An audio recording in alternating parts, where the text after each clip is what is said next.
I'm a 33-year-old mom of two. Ben is 6, Lily just turned 3. My husband Nate is 35. And then there's Diane, my mother-in-law, age 63, fully retired, very opinionated, and the self-declared queen of parenting advice. She raised Nate as an only child with a live-in nanny and hasn't let anyone forget it since.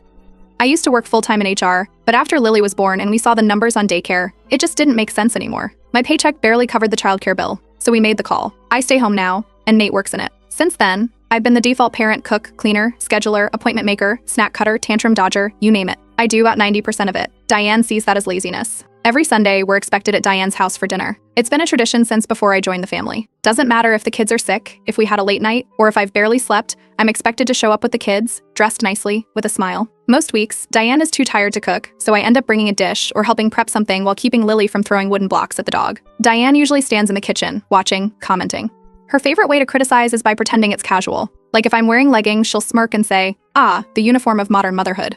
If the kids act up even a little, it's wow, they sure have energy, followed by a look that says she thinks I raise jungle animals. Nate, he's not a bad guy. He plays with the kids, helps when I ask, but when it comes to Diane, he folds like wet cardboard. Anytime I bring up her comments, that's just how she is. I've heard that phrase so many times I could tattoo it on my forehead. Last month, for Ben's birthday, Diane bought him and Lily these giant remote control monster trucks we'd specifically asked her not to get. They were loud, breakable, and a choking hazard for Lily. When one of them broke the same day, Diane made a show of saying, well, maybe if someone had been watching better, I let that one go. Same with the time she told our neighbor. She's one of those Pinterest moms. Cute cupcakes, but probably can't make a sandwich without a tutorial.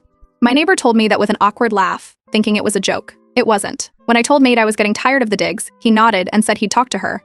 I never saw it happen. No change, no acknowledgement, nothing. Ben came this past Sunday. Dinner started off like every other. Ben knocked over a cup of juice while trying to reach for bread, and it splashed across the table and onto the floor. I grabbed napkins and was blotting the table when Diane, with her arms crossed and voice loud enough for everyone to hear, snapped, maybe if mom wasn't so lazy, her kids wouldn't act like animals. The room went silent. My father-in-law didn't say a word. Neither did Nate's brother or his wife. Everyone just stared at their plates. Nate didn't flinch, didn't defend me, didn't even look at me. I didn't say a thing. I stood up, picked up Lily, told Ben to grab his shoes, and walked out. No yelling, no scene, just we're going home.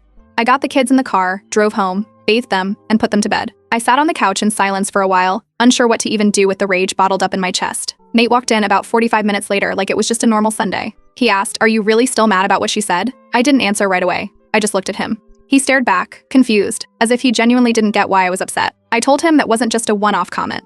It was 6 years of jabs, of being talked down to, of being treated like the unpaid help. And the worst part wasn't even what she said, it was that no one spoke up, especially not him. He told me I was overreacting. I told him I was done reacting altogether. I needed a break. From Diane, from the Sunday circus, from the whole mess. He asked what I meant. I told him I wanted to know something. If Diane